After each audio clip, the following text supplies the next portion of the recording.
Hola, ¿qué tal? Yo soy Paola Medina y estas son las noticias 4TV. El presidente Andrés Manuel López Obrador denunció que durante el sexenio de Enrique Peña Nieto se pagaron más de 15,000 millones de pesos a medios de comunicación conservadores con el fin de que ocultaran los actos de corrupción que cometían altos funcionarios. Esto es en el sexenio de Peña. Fíjate lo que estás promoviendo, la transparencia. Qué buen trabajo. Televisa, 6,000. Otro grupo Televisa, SAP, 2,124 millones. Estudios Churubusco Azteca S.A., 1,507 millones. El Universal, 1,450 millones. Grupo Difusoras S.A. de CB, Fórmula, 1,408 millones. Durante su conferencia matutina, el jefe del Ejecutivo enlistó a los medios corporativos que recibieron estos contratos millonarios en el gobierno de Enrique Peña Nieto y aseveró que muchos de los dueños también son propietarios de otras empresas ligadas a ese gobierno priista, por lo que sus ganancias serán aún más elevadas. Este es el asunto de fondo. Pero no solo es esta publicidad. Muchos de ellos tienen otros negocios, otras empresas. Y es ahí donde se rayan con estos contratos o concesiones. Y si ya no hay esos contratos, porque no se permite la corrupción, entonces vienen los ataques. El mandatario puntualizó que las y los mexicanos ya no pueden ser manipulados a través de estos medios de comunicación conservadores. Ahora, muy claro, siempre. Pero ayer me llamó la atención, a ver si podemos hacer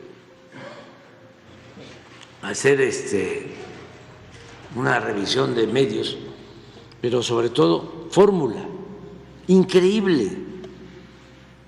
Todos los programas de radio de Fórmula, hasta los que tienen que ver con los espectáculos, deporte, todos metidos a hacer propaganda política. Todos.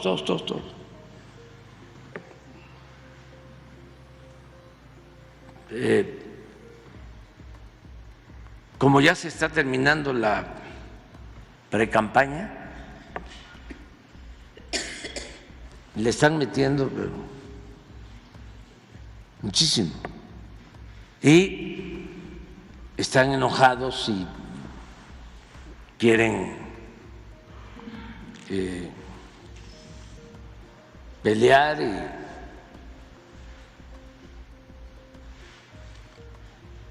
pensar que van a manipular, ¿no?, a la gente de la noche a la mañana, ¿no? Pues no.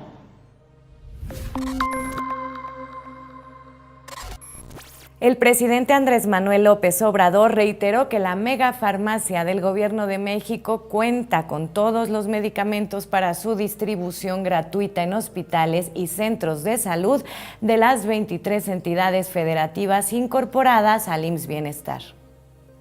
No es como se manipuló desde el principio, de que en esta farmacia se tienen todos los medicamentos para distribuirlos a hospitales, a centros de salud, porque mucha gente lógicamente pensaba, ¿y por qué no tienen los medicamentos mejor en los centros de salud, en los hospitales? ¿Por qué los concentran en una farmacia? Pues no es así. Todos los centros de salud y los hospitales tienen sus farmacias y tienen desde luego los medicamentos. En el ISSSTE, después de ir con el médico, se va a la farmacia, de ahí se surte. Y estamos haciendo constantemente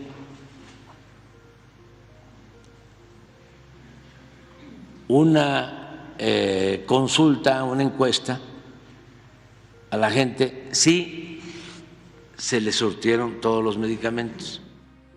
El mandatario informó durante su conferencia matutina que en caso de que una persona no encuentre un medicamento en el centro de salud de su localidad, entonces puede llamar al teléfono de contacto de la megafarmacia para complementar su receta médica.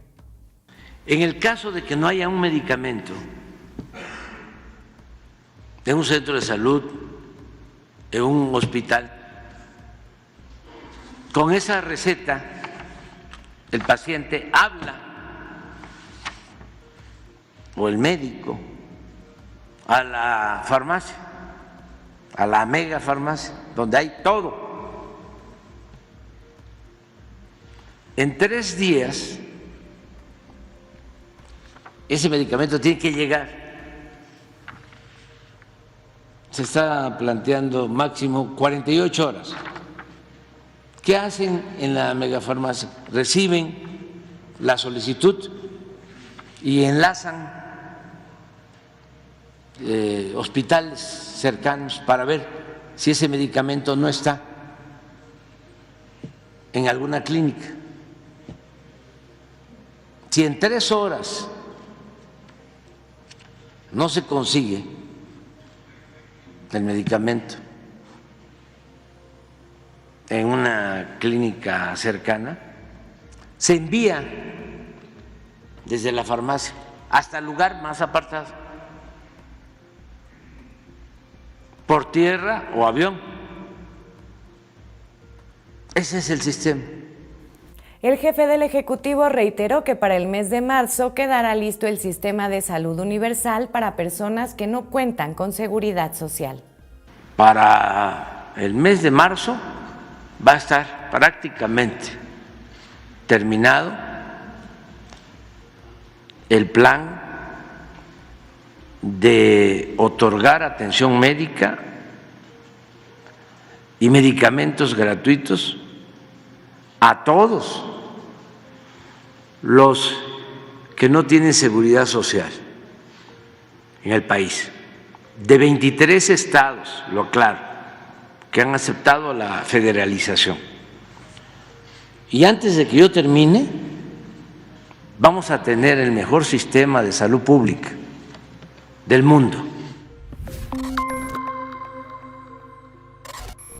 El presidente Andrés Manuel López Obrador denunció que muchos de los actuales ministros y ministras fueron colocados en la Suprema Corte de Justicia de la Nación por acuerdos politiqueros del PRIAN. Que el pueblo los elija. ¿Cómo se elige a los presidentes municipales, a los diputados federales, a los gobernadores? ¿Por qué no lo vamos a elegir? ¿Por qué arriba? ¿Saben cómo se hace? Por lo general, son acuerdos entre partidos, son acuerdos cupulares, muchas cosas hubiésemos nosotros solventado de manera inmoral si hubiésemos aceptado arreglos como estos que ponen por escrito. A ver, me toca uno a mí y a ti dos. Y entonces sí, te doy mis votos para que tengas mayoría calificada. Durante su conferencia matutina, el mandatario recordó que se requiere limpiar de la corrupción al Poder Judicial, por lo que la iniciativa de reforma que enviará al Congreso de la Unión el 5 de febrero incluye que juezas, jueces, magistrados y ministros sean electos por el pueblo de México. ¿Cómo limpiamos de corrupción el Poder Judicial? A ver,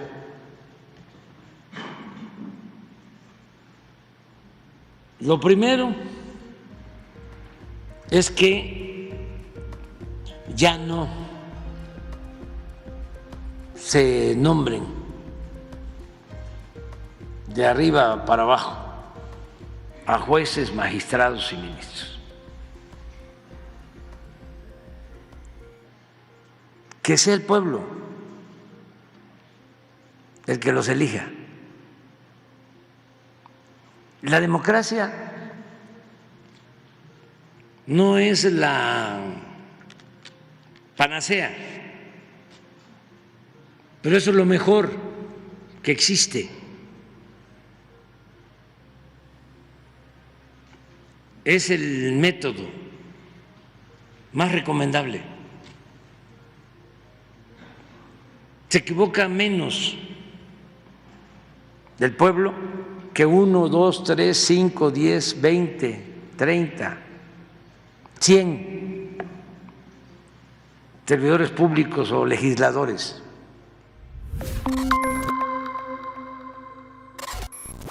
El presidente Andrés Manuel López Obrador aseveró que aunque lo intentó, la derecha conservadora no logró desmantelar al país durante sus gobiernos. Puso como ejemplo el retorno de los trenes de pasajeros gracias a miles de kilómetros de vías ya construidas en el país. ¿Saben cuándo me enteré de que las líneas férreas, las vías del ferrocarril de carga podían ser utilizadas para trenes de pasajeros? Hace 6 meses.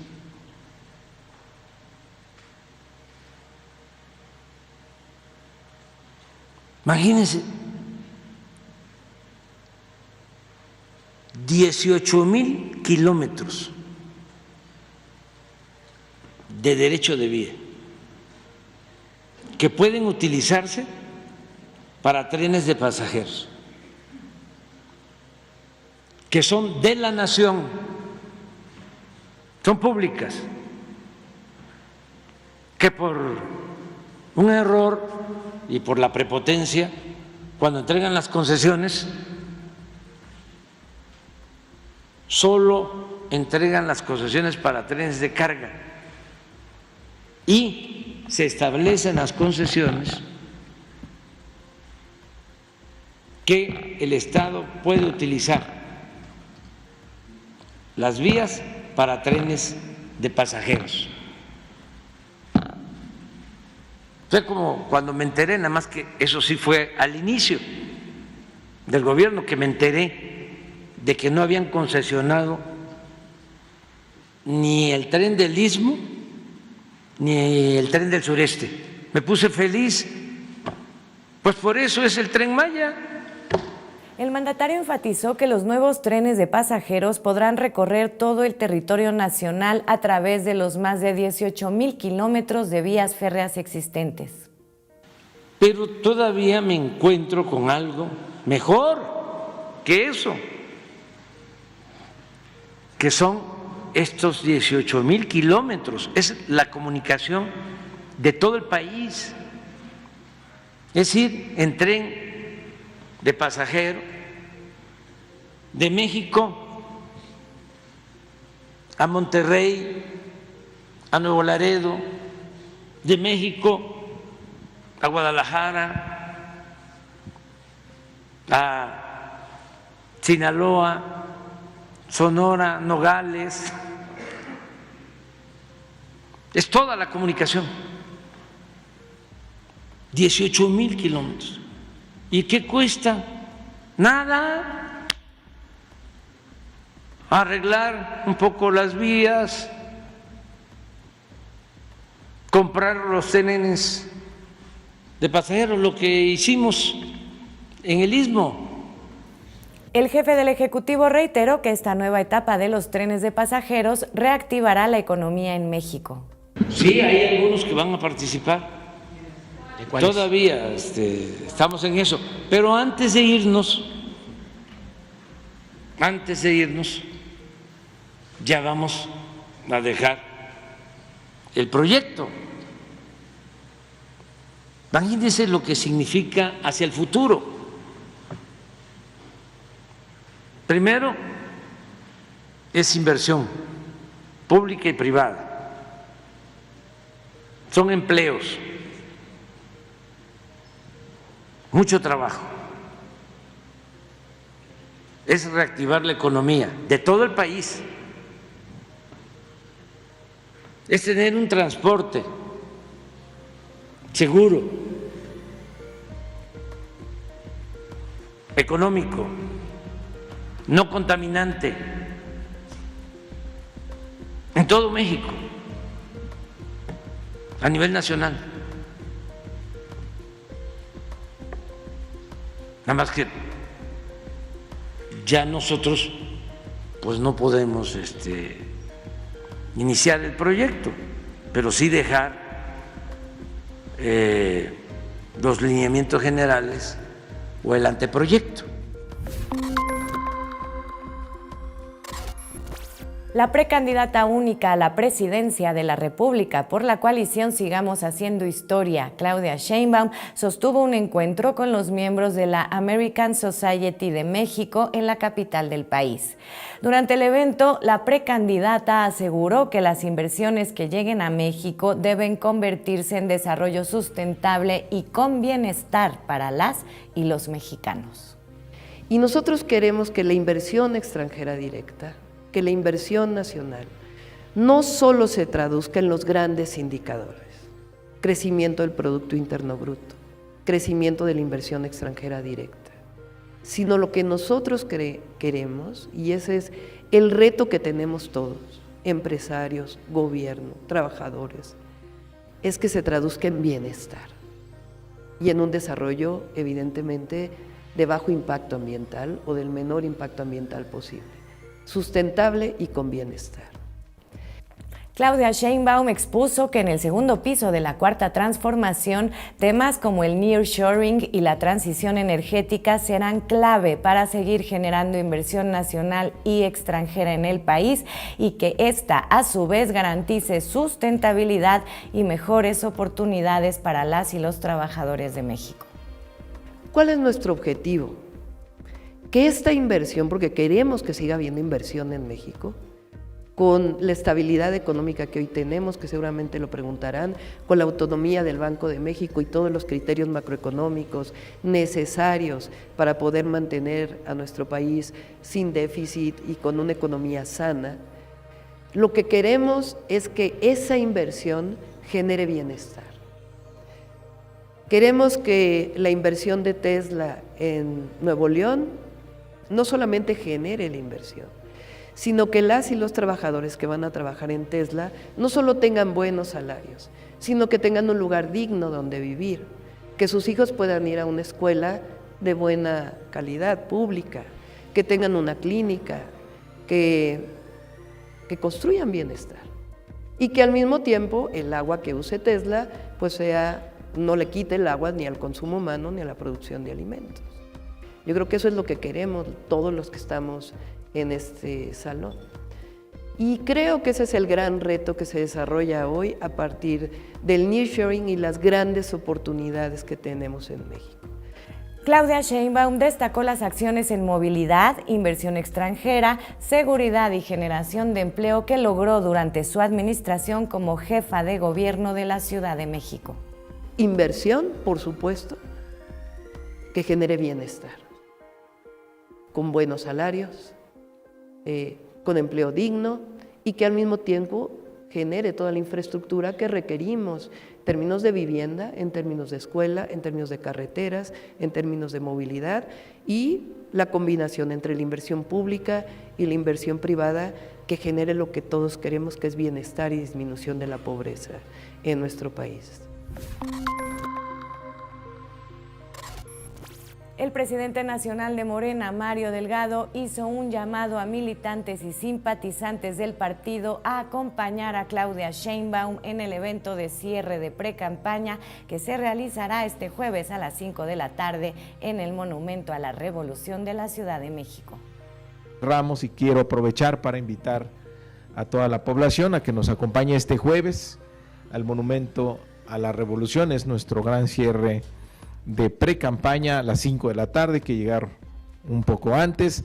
Apenas se conoció la noticia y desde ayer en la tarde hemos recibido muchas llamadas de los comités ejecutivos, de militantes de todo el país que quieren venir.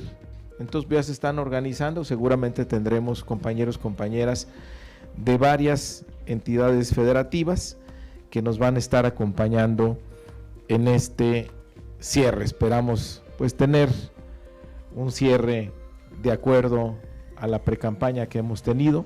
En conferencia de prensa, el dirigente nacional informó que el periodo de intercampaña del 19 de enero al 29 de febrero servirá para trabajar en la organización interna del partido, en la formación de comités y en la conformación de la estructura de la defensa del voto.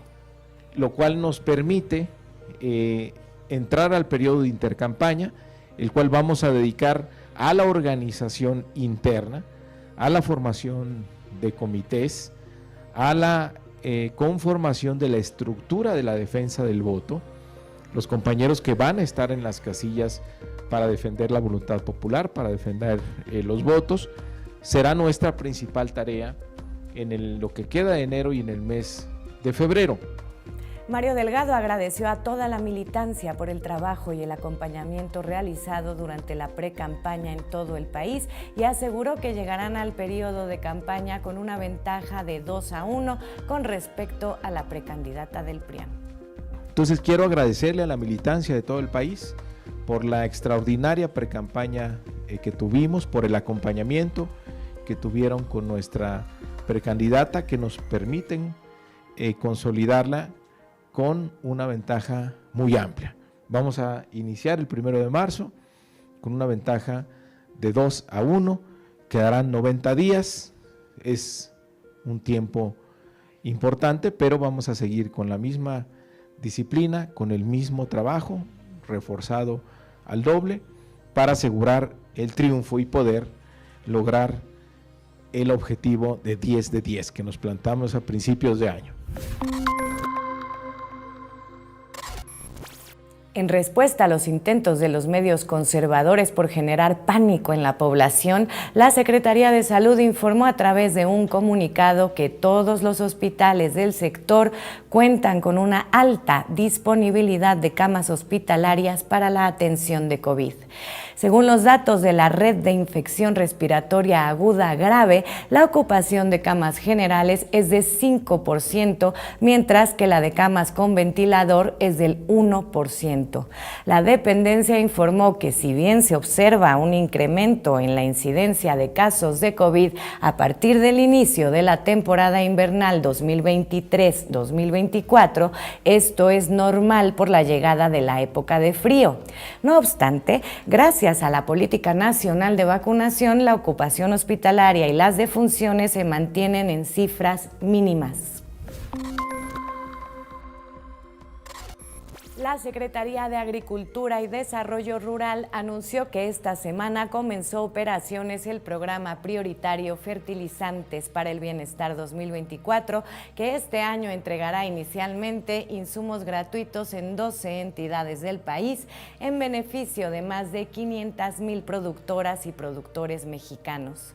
El programa iniciará operaciones en Aguascalientes, Ciudad de México, Colima, Guanajuato, Guerrero, Morelos, Puebla, Querétaro, Sonora, Tabasco, Tamaulipas y Tlaxcala, en donde se comenzará a entregar de manera gratuita y directa más de 280,000 toneladas de fertilizantes a agricultores y agricultoras de cultivos estratégicos.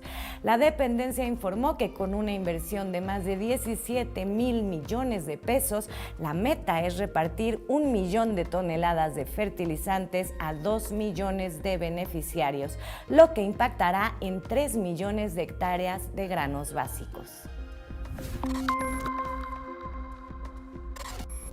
La Secretaría de Marina informó que a partir del domingo 14 de enero se encuentra abierta al público la exposición Expomar 2024 en el Museo Nacional de la Pirotecnia en Tultepec, Estado de México. La exposición está conformada por 15 módulos informativos y 4 módulos interactivos, en los cuales las y los visitantes podrán conocer más acerca de las labores que realiza esta institución. Destaca una réplica de la proa del buque Escuela Velero Cuauhtémoc, así como un área especial para niñas y niños con talleres, tirolesa y una mini pista. La Expomar 2024 podrá ser visitada del 14 al 23 de enero en un horario de 11 a 16 horas. Para mayor información pueden visitar la página que ven en pantalla.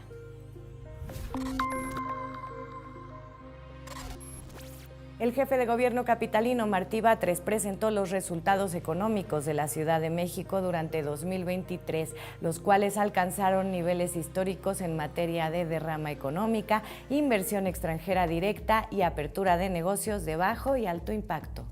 Queremos comentar con ustedes los buenos resultados económicos del año 2023.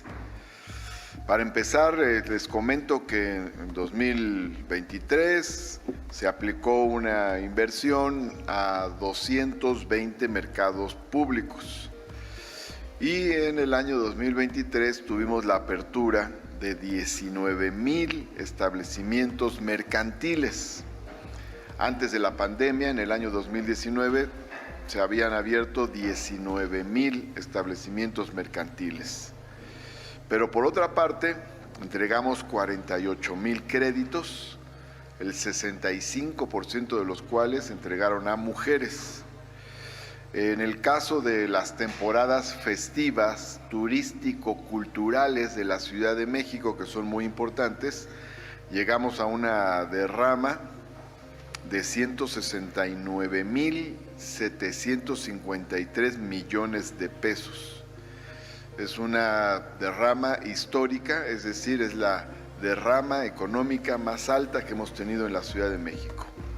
También, por otra parte, captamos en la Ciudad de México el 32% de la inversión extranjera directa y ya para el tercer trimestre de 2023 teníamos el dato de 10,580 millones de dólares de inversión extranjera directa, la cual también es la más alta cifra de inversión extranjera directa recibida por la Ciudad de México. Martí Batres destacó que muchas empresarias y empresarios ven a la capital del país como un lugar ideal para abrir sus negocios, lo que ha contribuido a la generación de empleos, por lo que aseguró que hoy día la Ciudad de México tiene la tasa de desempleo más baja en su historia.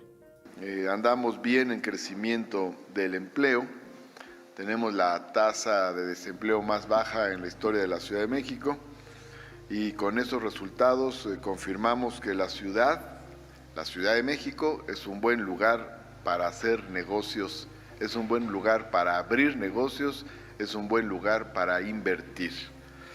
Vamos a seguir trabajando en esta línea de crecimiento económico con las empresas privadas de la Ciudad de México, pequeñas, medianas y grandes, con todas las empresas vamos a estar trabajando para, sobre todo, generar empleo y desarrollo económico.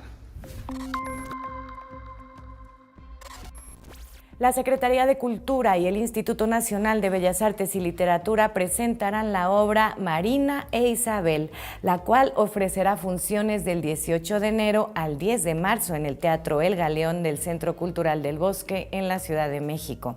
Esta obra, ganadora del Premio Nacional de Dramaturgia Oscar Liera 2021, busca cambiar la visión histórica sobre Isabel la Católica y la Malinche, instalándolas en este actual mundo voraz de producción mercantil a punto de colapsar por un virus indescifrable. Para mayor información acerca de localidades y horarios, pueden visitar las redes sociales de la Coordinación Nacional de Teatro que ven en pantalla.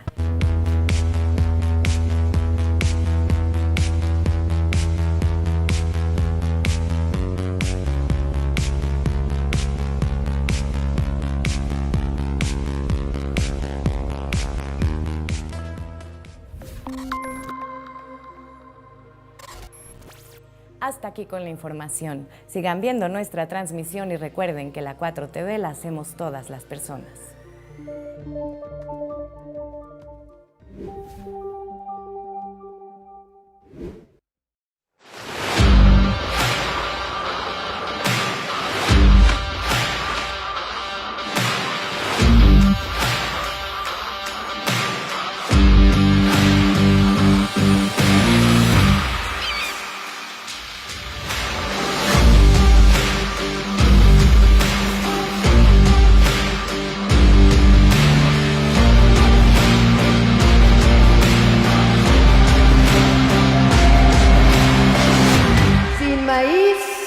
No hay país. Claudia Sheinbaum, presidenta, por la candidatura de Morena.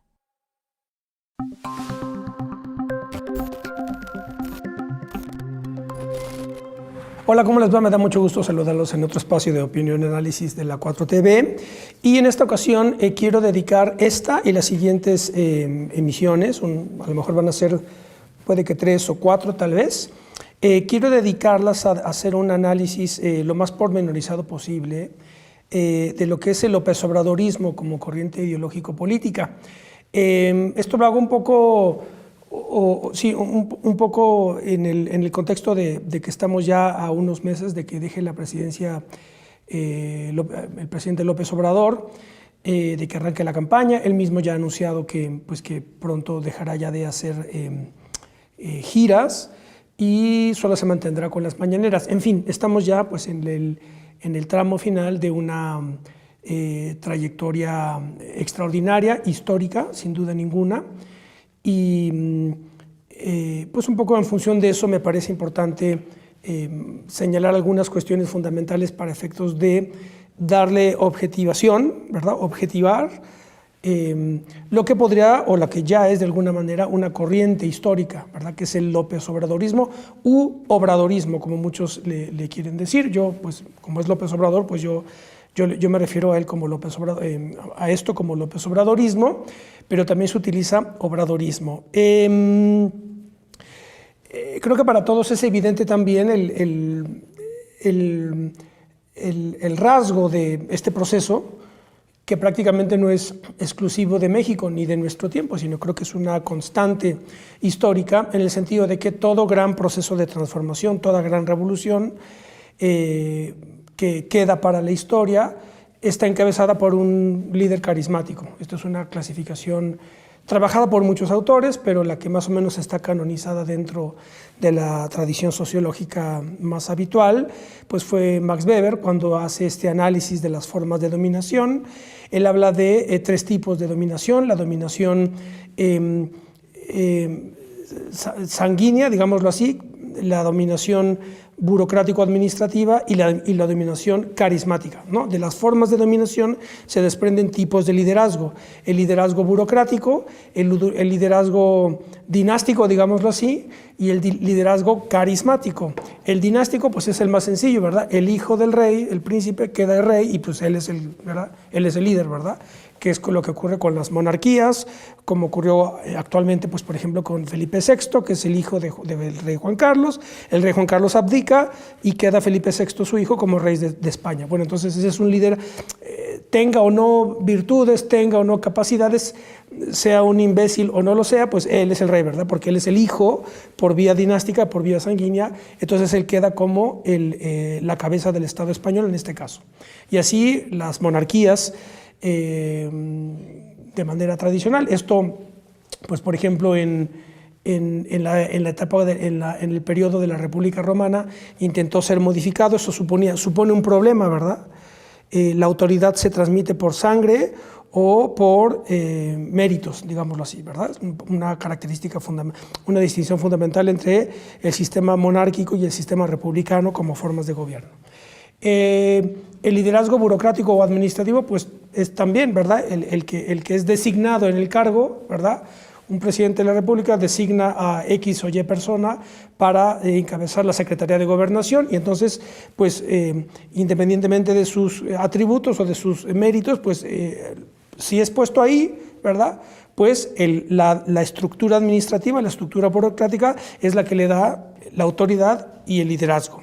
Y la tercera característica, el tercer tipo, según la tipología de Max Weber, es el liderazgo carismático, ¿no? Claramente, una figura con una gran personalidad, con una gran determinación, se descuella, ¿verdad?, destaca dentro de un grupo determinado, en un tiempo determinado, y encabeza un proceso determinado.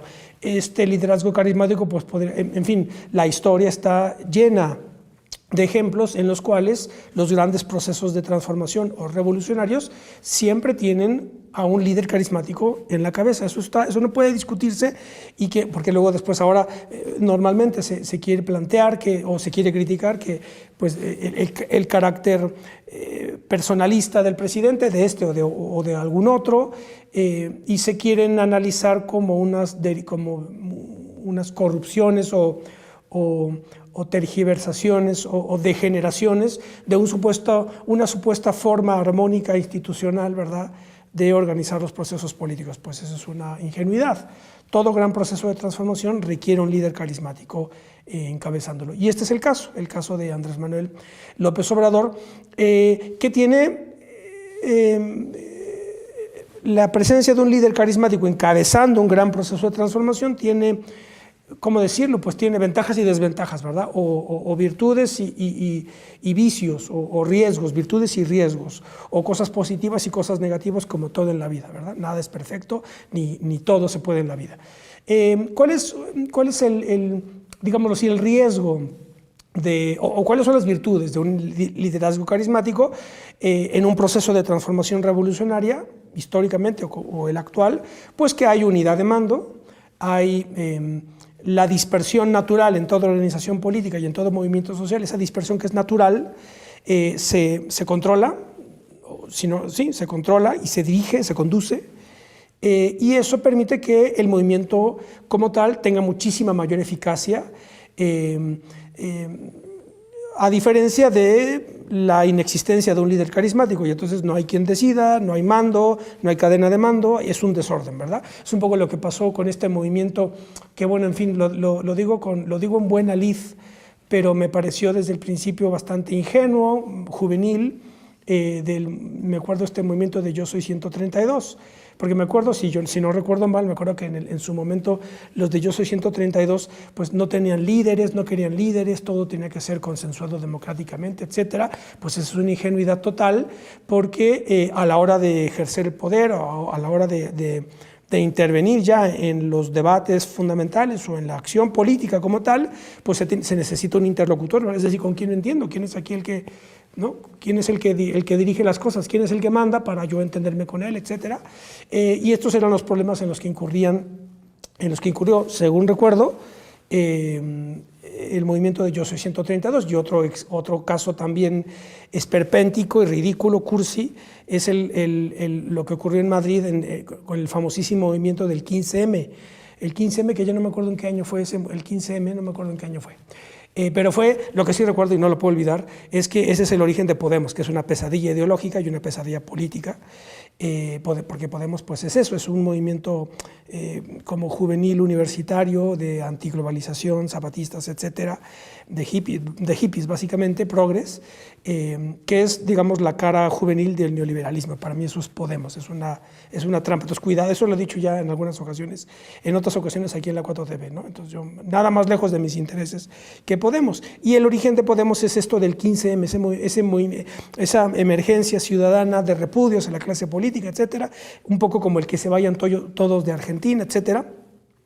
Y entonces me contaron que cuando tenían sus asambleas, para que vean el nivel de ridiculez al que puede llegar, o al nivel de ridiculez al que puede llevar la ingenuidad política.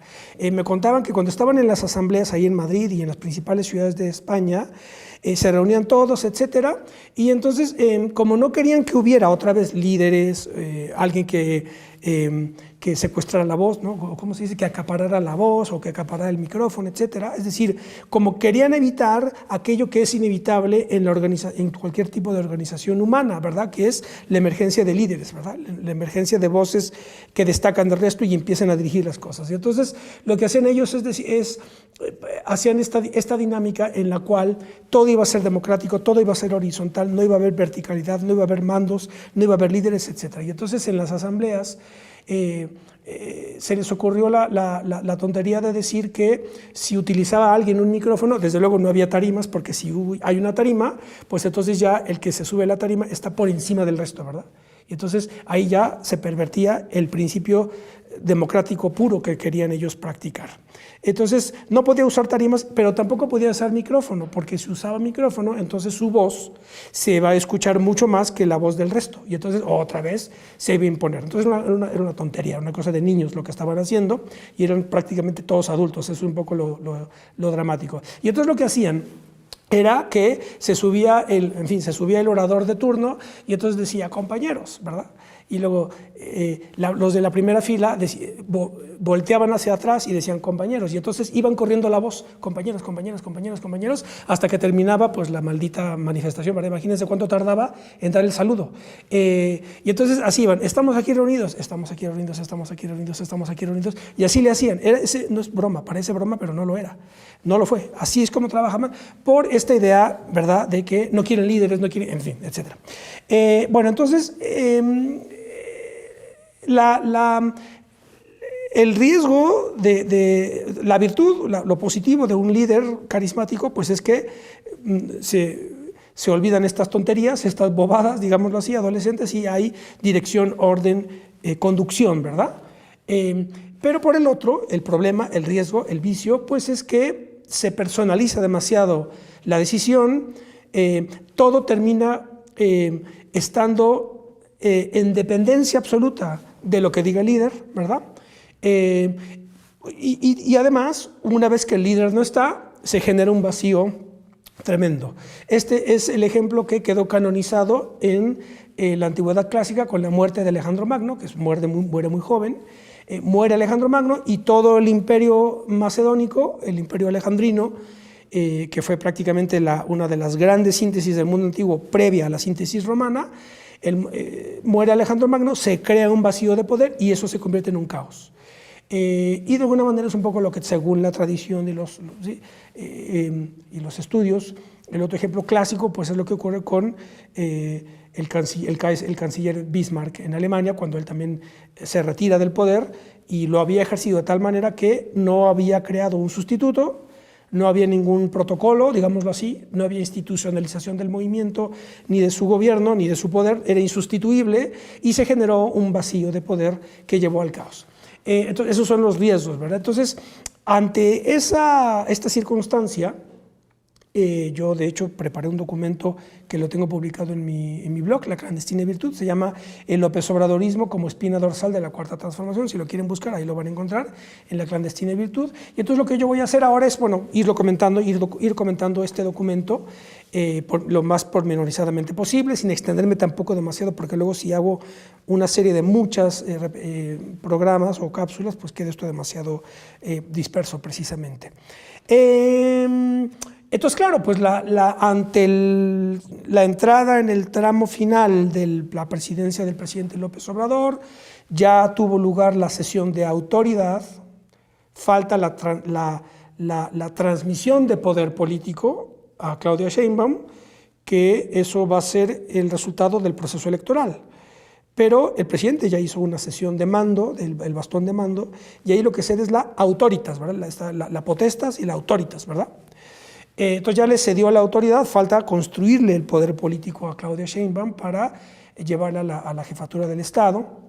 Entonces aquí me parece importante, creo que puede ser incluso pues, adecuado, estamos en el momento adecuado para hacer este plan, aunque el documento es ya del año pasado, pero bueno, para hacerlo aquí en la 4TV irles desmenuzando en qué podría consistir esta corriente, y que ya es una corriente histórica del López Obradorismo, como una espina dorsal, es la tesis, es la espina dorsal de la Cuarta Transformación. Aquí ya aparecen muchas cosas inmediatamente se iluminan distintas cuestiones, ¿verdad? Porque dirían, a ver, muchos podrían decir, pues no señor, no, una vez que llega Claudia Sheinbaum, ella tiene que plantear e imponer su corriente de pensamiento o su corriente ideológica, según lo que muchos podrían desear o por lo menos pensar, ¿verdad? Otros dirán, no, el López Obradorismo, aún con Claudia Sheinbaum en la presidencia de la República, el López Obradorismo tiene que ser la corriente fundamental que vaya guiando y que dé continuidad al movimiento y al proceso de Cuarta Transformación, que como dije, me parece que fue, sí, la cápsula anterior, yo dije que estamos en el segundo momento de la Revolución Democrática. Recuerden que yo conceptúo todo esto, la 4T es la Revolución Democrática que está moviéndose en dos fases. La primera fase fue la construcción de todo esto, la construcción de la candidatura de López Obrador, que desplaza la del ingeniero Cárdenas, y el corte es 1988. De 1988 a 2018 es la primera fase de la Revolución Democrática. De 2018 a 2024 es la segunda fase de la Revolución Democrática con la presidencia de López Obrador, y la presidencia de Claudia Sheinbaum será entonces, según este análisis que yo estoy haciendo aquí, la tercera fase de la Revolución Democrática.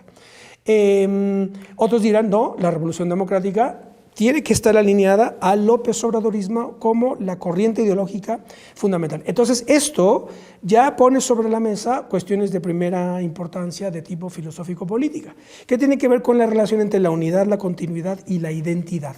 Unidad, continuidad, identidad de un movimiento, de un proceso, de una organización.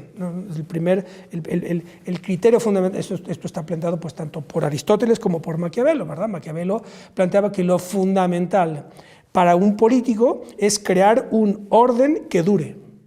Esa era la cuestión, un orden, X, Y o Z, el que quieran, y que dure. Si es un orden perfecto, armónico, etcétera, pero no dura, entonces ese es un error, ¿verdad?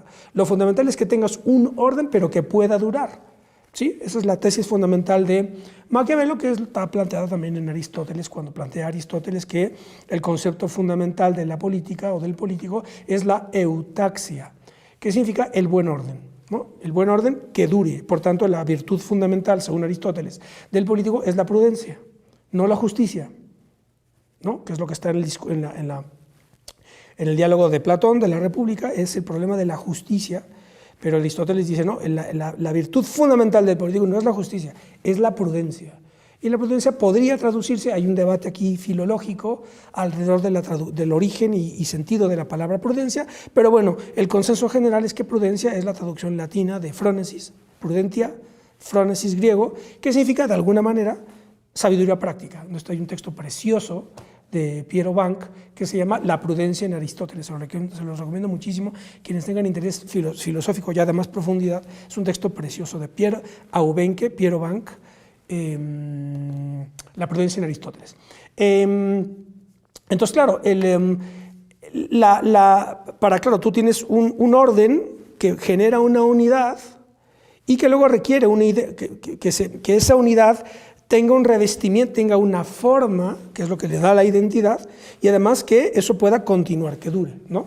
Aquí hay una relación entre materia y forma política. La materia son las partes constitutivas de una entidad determinada, en este caso una república como México, ¿sí? Entonces, las partes constitutivas de México, pues podríamos considerarlo la población organizada en los 32 estados, ¿verdad? Son las partes materiales, ¿sí?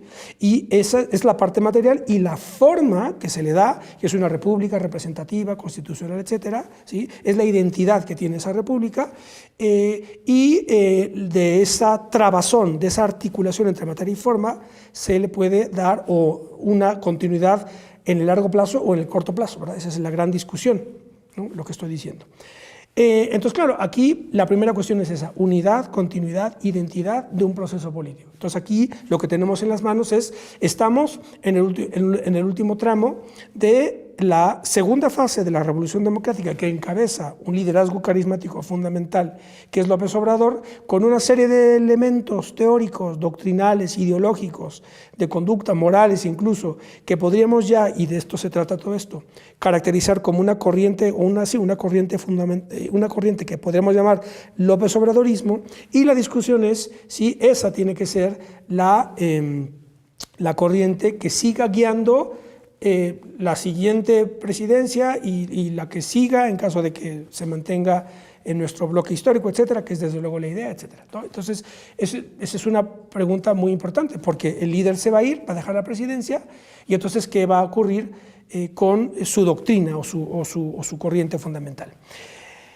Esto nos lleva a un segundo punto que tiene que ver con el hecho de cuál es el criterio aglutinante, vamos a decirlo así, el criterio aglutinante para los efectos de lograr esa articulación entre unidad, continuidad, identidad en un proceso político o en un partido político.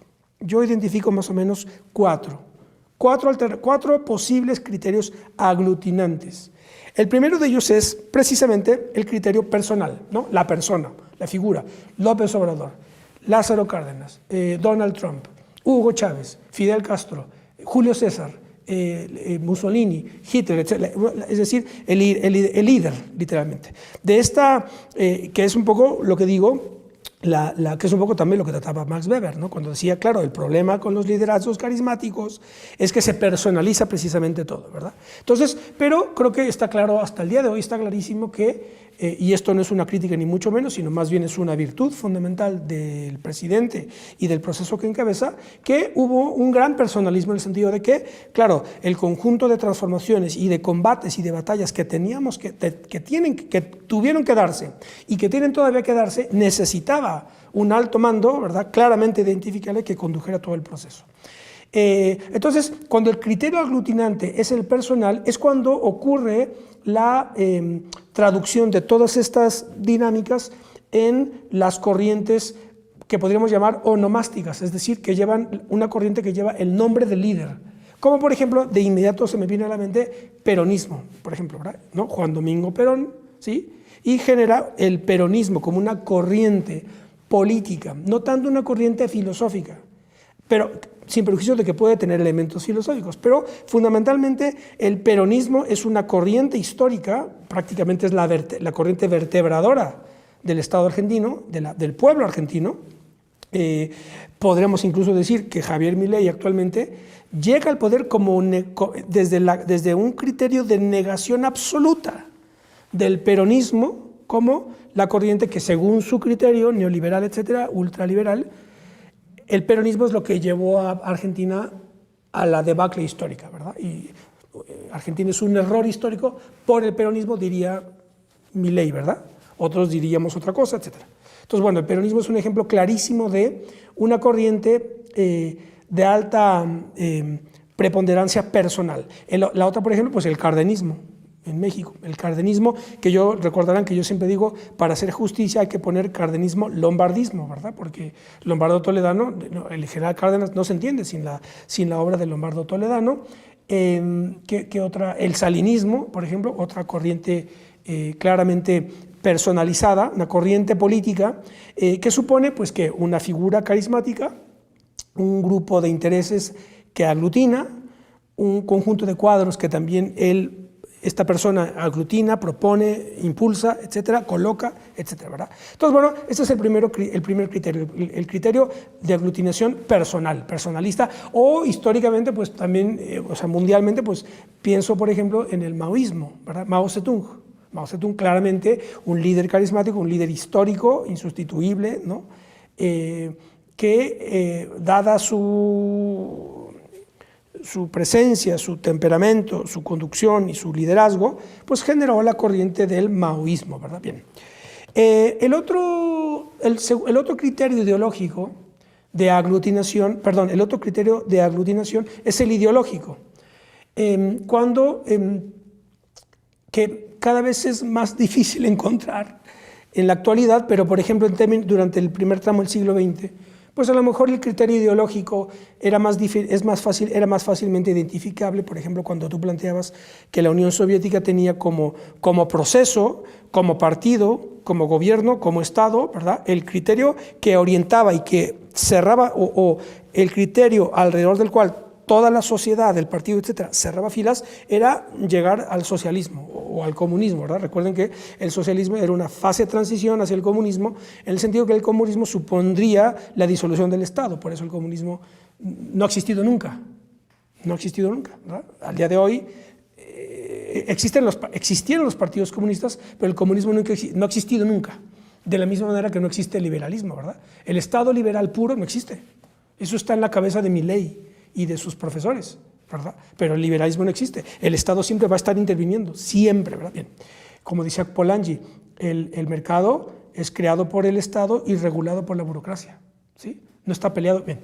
Entonces, el criterio de aglutinación ideológica, pues en este proceso histórico de soviético, etcétera, pues es muy claramente identificable, ¿verdad? El socialismo, ¿no? El socialismo es un objetivo y el criterio que nos va a aglutinar a todos, va a hacernos a todos cerrar filas, etcétera, y es lo fundamental, no tanto las personas, sino la ideología que nos guía.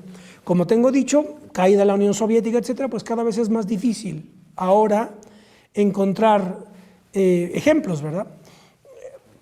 Puede que el presidente López Obrador haya dicho, eso se puede, sí, eso es un planteamiento. Cuando dijo, el humanismo mexicano, que también aquí yo ya dediqué varias cápsulas y en el instituto también de un curso sobre humanismo, que es una gran discusión, el presidente dijo, el humanismo mexicano debe de ser la directriz. Bueno, ahí está un criterio de aglutinación ideológico, ¿verdad? Hecho por el líder carismático, precisamente, ¿verdad? Entonces ahí está como desdoblándose. Dice, bueno, ok, yo, en tanto que líder carismático, personalista, ¿verdad?, etcétera, yo planteo que el objetivo histórico de largo plazo ideológico es el humanismo, etcétera. Bien, eso puede ser uno.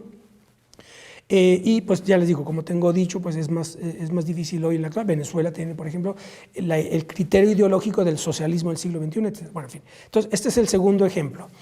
El criterio, ¿no?, personal, ideológico. El tercer tipo de criterio aglutinante, para efectos de lograr unidad, continuidad, identidad de un proceso, de un movimiento, es el criterio filosófico doctrinario, que este sí ya prácticamente es arqueología. Y otra vez, quien prácticamente logró articular, ¿no?, ofrecer a la historia un ejemplo, pues fue Carlos Marx, es decir, el marxismo, ¿verdad?, que ya prácticamente eso no se va a volver a repetir, creo yo. Como dijo Federico Engels, nunca, cuando muere Marx en 1883, dice Engels, nunca en la cabeza del movimiento obrero alemán había estado la cabeza más importante o más extraordinaria de Europa, ¿verdad? Eso no se va a volver a repetir. Entonces, claro, nunca en la historia se dio, tal como ocurrió, y tampoco se va a volver a dar, el hecho de que quien organiza al movimiento obrero, primero alemán y luego internacional, y redacta uno de los libros más importantes de la historia, que es el Manifiesto del Partido Comunista,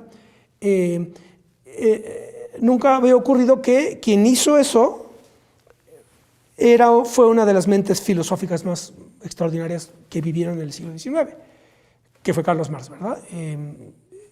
Esto no supone que no haya habido grandes filósofos después de Marx, desde luego que sí, Gustavo Bueno es uno, etcétera, ¿verdad? Pero lo que nunca había ocurrido, y tal vez nunca vuelva a ocurrir, es que ese gran filósofo organiza el movimiento obrero. Imagínense ustedes, ¿verdad? Es decir, no es un gran filósofo que se va ahí a la Universidad de Berlín o a la Facultad de Filosofía X, Y, Z, sino que se va se va a la calle a organizar un partido político.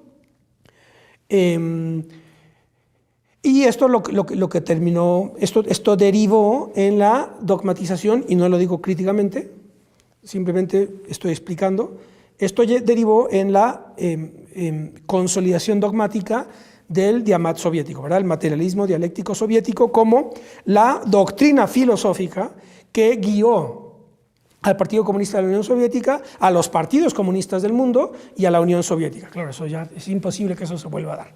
Sobre todo porque no es tan fácil que surja una síntesis filosófica de la envergadura de Carlos Marx. Hay un libro extraordinario que recomiendo muchísimo, que se llama, de Jacques Attali, que se llama Carlos Marx o el espíritu del mundo, que es una biografía extraordinaria en donde explica cómo Marx sintetizó el mundo moderno, y prácticamente si tú no lees un poco de Marx no entiendes el mundo en el que vives. Lo que no supone que todos tengamos que hacernos marxistas o comunistas o socialistas, simplemente Marx es un clásico como lo es Aristóteles o Santo Tomás, ¿verdad? Ese es el asunto. Entonces, bueno, el tercer criterio aglutinante es el filosófico doctrinario que interesantemente tendría su correlato en el dogmatismo católico, ¿no? en el polo opuesto. El catolicismo político, la doctrina social de la Iglesia, etcétera, es donde es el otro ámbito ideológico en donde se puede encontrar cierta consistencia filosófica y doctrinaria. Pero también, bueno, sí, los partidos que son católicos, pues de hecho se puede identificar claramente cuando tú lees los documentos básicos. Yo, por ejemplo, cuando estudié los documentos básicos de Acción Nacional, inmediatamente detectas, ¿verdad?, que estos son católicos, lo cual está muy bien, ¿verdad? Por eso Acción Nacional es el único partido de México que antepone a la persona antes que al Estado. ¿Por qué? Porque son católicos. El PRI y el resto de los partidos está el Estado antes que la persona, pero el católico no, o el cristiano en general. Para el cristianismo, la persona está por encima de todo lo demás, ¿verdad? Hijos de Dios, etcétera, ¿verdad? Y hermanos entre ellos, etcétera. Entonces, bueno, ese es el otro ejemplo que podríamos poner. Y el cuarto criterio aglutinante es el que podríamos denominar criterio programático, ¿no? No es tanto una ideología, socialismo, etcétera, o humanismo, sino un programa, un proyecto, que aquí venimos al caso, podríamos nosotros identificar, yo identifico de inmediato el proyecto alternativo de nación del presidente López Obrador, ese texto tan importante del 2006, ¿no? El libro verde, ¿verdad? Entonces, lo que aglutina, lo que da consistencia es el programa. Entonces, bueno, estos son los cuatro criterios aglutinantes que yo identifico: el personal, el ideológico, el filosófico doctrinario y el programático. Y entonces, ahora de lo que se trataría es de, claro, no son compartimentos estancos, ¿verdad? Hay mezclas de, puede ser personal y un poco filosófico doctrinario, como por ejemplo el maoísmo. Mao ejerció un liderazgo carismático y personalísimo, ¿verdad?, pero tuvo lectura importante de marxismo, un poco de superficie, no tiene una profundidad filosófica como lo tuvo Marx, por ejemplo, o Lukács, pero había una consistencia filosófico-dogmática. Entonces, digamos que estos criterios los podemos combinar, ¿sí?, para efectos de este trabajo de identificación de una corriente política ideológica fundamental. Y por otro lado, esta primera intervención solamente haré estos comentarios introductorios, y ya la siguiente comienzo ya desglosando lo que podríamos denominar el López Obradorismo. El siguiente comentario que diría es la caracterización del tipo de saber político, que esto es algo que desarrolla Gustavo Bueno en su primer ensayo sobre las categorías de las ciencias políticas, y cuando dice que hay tres tipos de saber político. Claramente el del presidente López Obrador pues es un tipo de saber político, ¿verdad? ¿No? Es una corriente política, ¿verdad?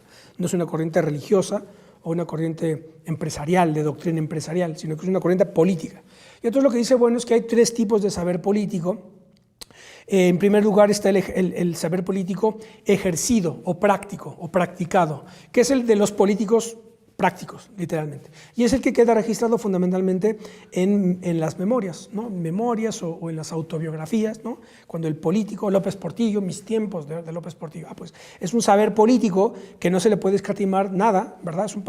Es alguien que está hecho no necesariamente en la lectura, que la puede tener, pero está hecho fundamentalmente en la práctica. Entonces es el primer tipo de saber político en el que, desde luego, y como muy pocos en la historia de México, está situado el presidente López Obrador. Nadie, o muy pocos como él, esa sabiduría, esa sagacidad, esa astucia y esa prudencia, esa frónesis política extraordinaria, que yo recuerdo que esto me lo dijo en una entrevista don José Agustín Ortiz Pinchetti, cuando dijo que, un poco raro me llamó la atención, pero bueno, don José Agustín pues ya es un hombre con una experiencia amplísima, y él me dijo que a él López Obrador le recordaba a Adolfo Ruiz Cortines.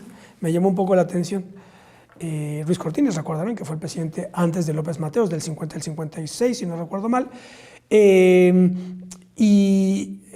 o del 56 al 62, no me acuerdo. Y dijo, sí, a mí López Obrador se me figura Ruiz Cortines. Entonces, supongo que Ruiz Cortines ha de haber sido un gran estratega, ¿verdad? Muy astuto, ¿no? Una gran astucia política la de Ruiz Cortines. Pero bueno, en fin, entonces este es el primer tipo de saber político, el práctico, el ejercido. Después está el segundo tipo de saber político, que es el científico categorial, que es el que está ya hecho de una manera libresca, es decir, vinculada con los libros, con la lectura, y que se despliega en disciplinas como la ciencia política, la ciencia económica, la ciencia histórica, la sociología, la psicología, la antropología, las llamadas ciencias sociales o ciencias humanas. Y el tercer tipo de saber político pues es el tipo filosófico doctrinario, en donde es el nivel máximo de abstracción, en donde los textos que se suelen trabajar pues son los textos de Platón, de Aristóteles, de Hobbes, de Locke, de Hume, del propio Karl Marx, de Hegel, de Carl Schmitt, de Leo Strauss, o de Rubén Salazar Mayén aquí en México, o yo qué sé, de Méthode Ferré en Brasil, o de Helio Jaguaribe en Brasil, ¿no? Para mencionar autores hispanoamericanos. O precisamente el texto de Gustavo Bueno, primer ensayo sobre las categorías de las ciencias políticas. Entonces, ese es el tercer saber, el tercer tipo de saber, que tampoco no es que estén separados, ¿verdad?, e incomunicados entre sí, sino que puede ocurrir que, por ejemplo, el presidente López Obrador, que está hecho, como él mismo dice, está hecho en terracería, y una práctica política extraordinaria, insustituible, de 40 años, supongo yo.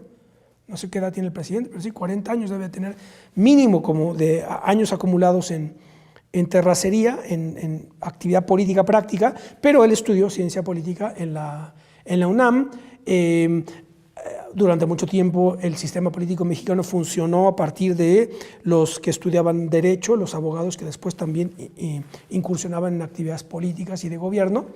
Entonces, como ven, pues igual que lo que dije sobre los criterios aglutinantes, pues también los tipos de saber político se pueden combinar, etc. Yo fundamentalmente me muevo en una perspectiva filosófica, con una muy modesta experiencia práctica en la política, y desde ahí es desde donde yo voy a desarrollar este análisis más pormenorizado sobre el López Obradorismo como espina dorsal de la Cuarta Transformación. Entonces, lo dejo aquí. Estos son solamente los comentarios introductorios, y la próxima semana ya me arranco con el desglose y el análisis de lo que es el López Obradorismo. Nos vemos la próxima. Muchas gracias.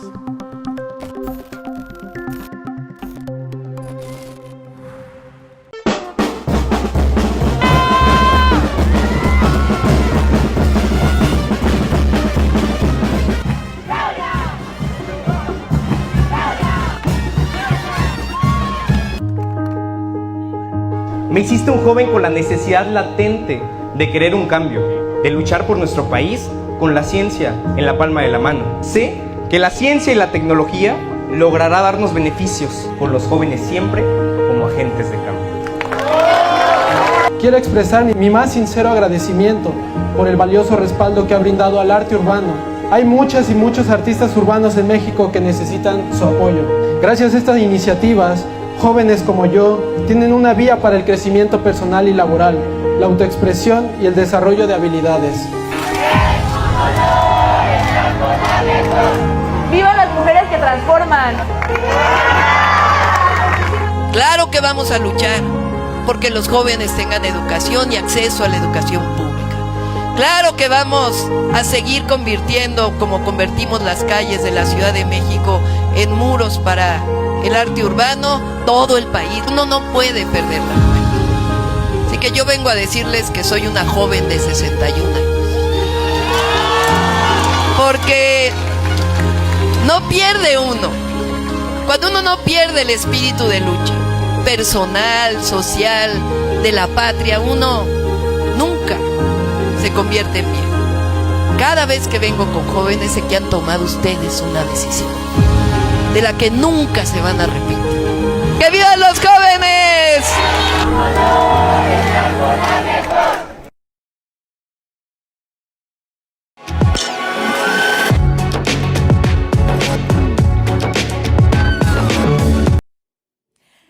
Hola, ¿cómo están? Bienvenidas y bienvenidos a esta emisión en la 4TV, donde les vamos a presentar un breve resumen de los temas que se abordaron hoy en la mañanera del presidente Andrés Manuel López Obrador.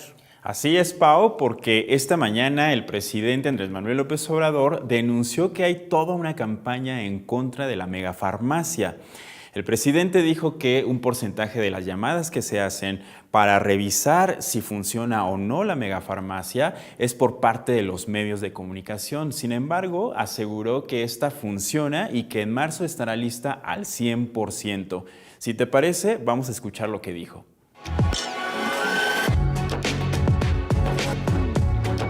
Hay toda una campaña. Ustedes saben que un porcentaje de las llamadas que se hacen son de compañeras y compañeros periodistas para ver si funciona. Y es bueno, ¿no? Porque están queriendo demostrar que no hay medicamentos, que no funciona. Y nosotros estamos trabajando para que no falten los medicamentos. Y ya lo he dicho y lo repito, para el mes de marzo va a estar prácticamente terminado el plan de otorgar atención médica y medicamentos gratuitos a todos los que no tienen seguridad social en el país.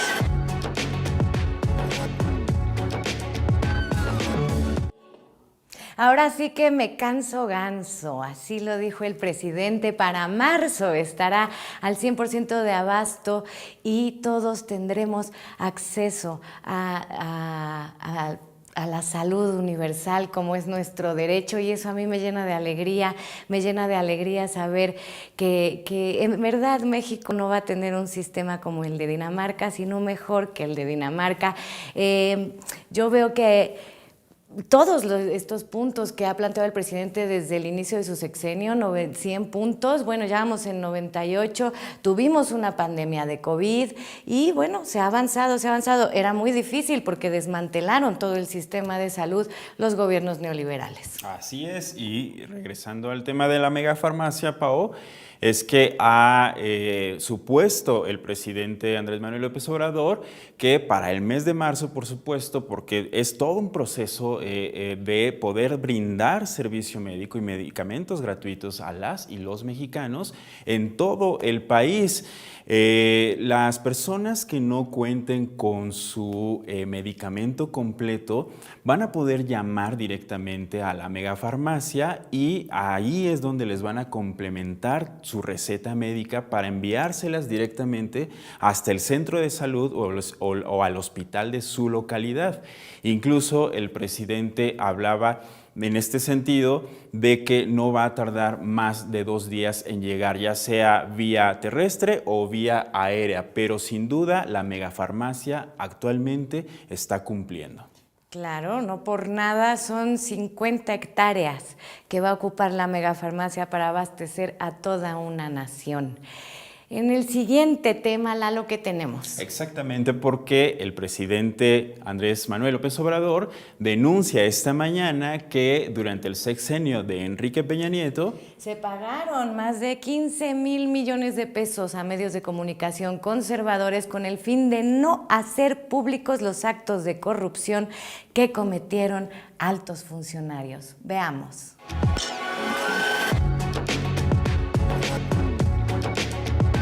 Esto es en el sexenio de Peña. Fíjate lo que estás promoviendo, la transparencia. Qué buen trabajo. Televisa, 6,929 millones.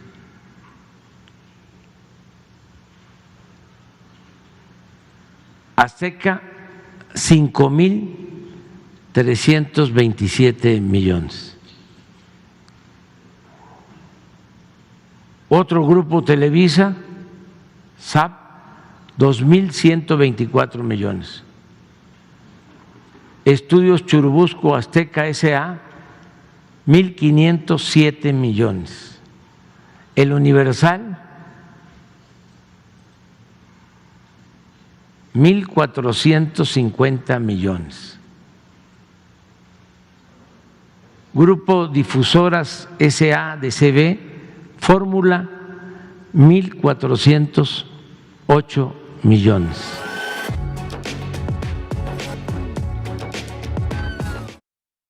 ¿Cómo los ven? Pura robadera en el sexenio de Enrique Peña Nieto, que hacía estos negocios o contratos en lo oscurito para beneficiar a los medios corporativos que a la par también tenían otros negocios de los cuales también podían servirse del erario público, Pao.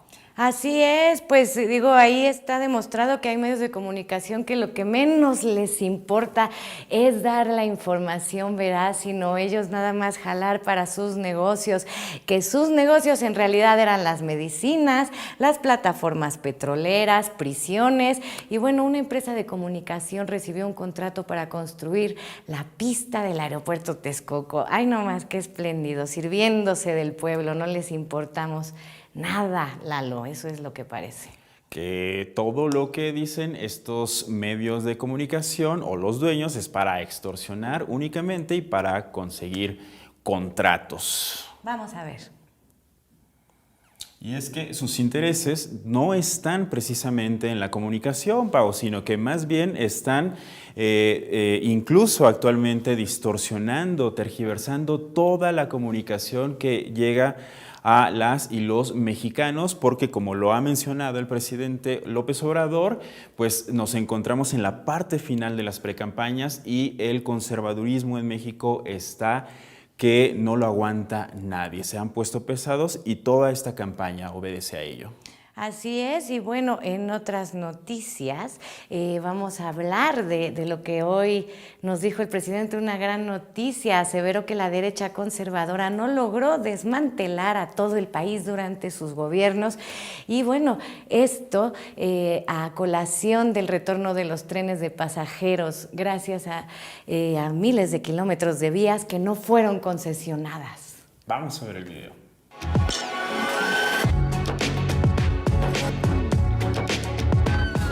Pero todavía me encuentro con algo mejor que eso, que son estos 18,000 kilómetros. Es la comunicación de todo el país. Es decir, en tren de pasajero de México a Monterrey, a Nuevo Laredo, de México a Guadalajara, a Sinaloa, Sonora, Nogales. Es toda la comunicación. 18,000 kilómetros. ¿Y qué cuesta? Nada. Arreglar un poco las vías, comprar los trenes de pasajeros, lo que hicimos en el Istmo.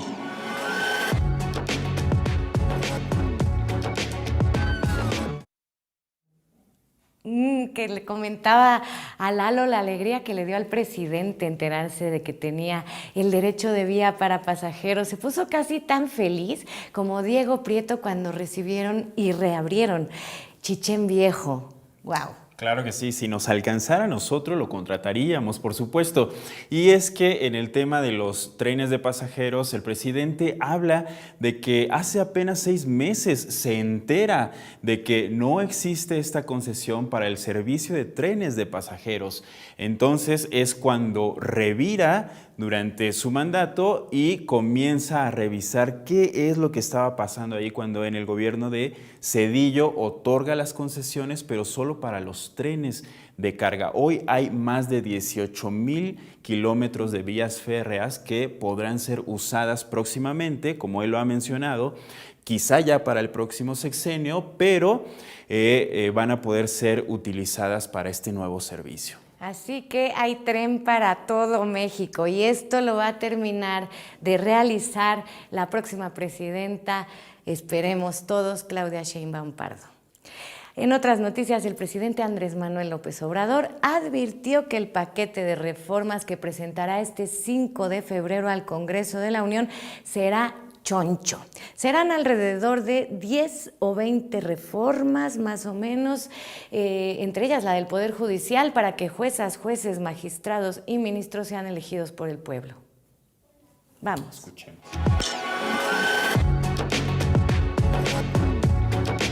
Espérense el paquete de iniciativas de reforma que va a estar espérense, si es el día 5 de febrero. El día 5 de febrero, ese día las presento todas. Todas, ya estoy trabajando, son varios equipos y ese día se presentan formalmente.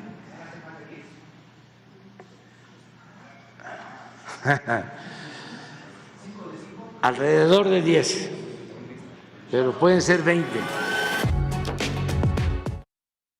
El presidente bromeaba con este paquete de reformas, sin embargo, desde hace varias semanas ha estado haciendo hincapié en que va a presentar estas iniciativas, ya que uno de los poderes que necesita limpiarse es precisamente el Poder Judicial de toda esta corrupción y corruptela, porque ha mencionado, Pau, el presidente, que también a los ministros, a las ministras, a jueces de la Suprema Corte, se les ha colocado allí en lo oscurito, de acuerdo con los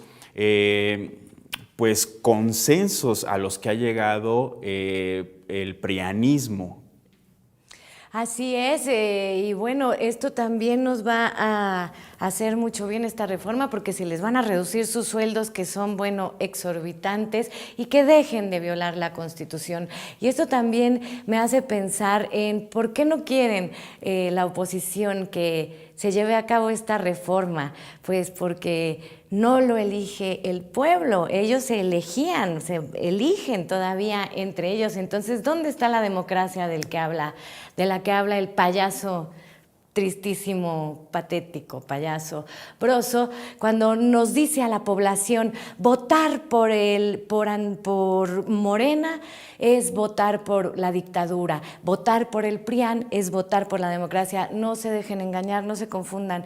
La democracia sí está, es cuando el pueblo elige, y por eso no quieren que se haga esta reforma. Es nomás cuestión de que le echemos lógica y bueno, pues eso, y pues ya terminamos por el día de hoy, Lalo.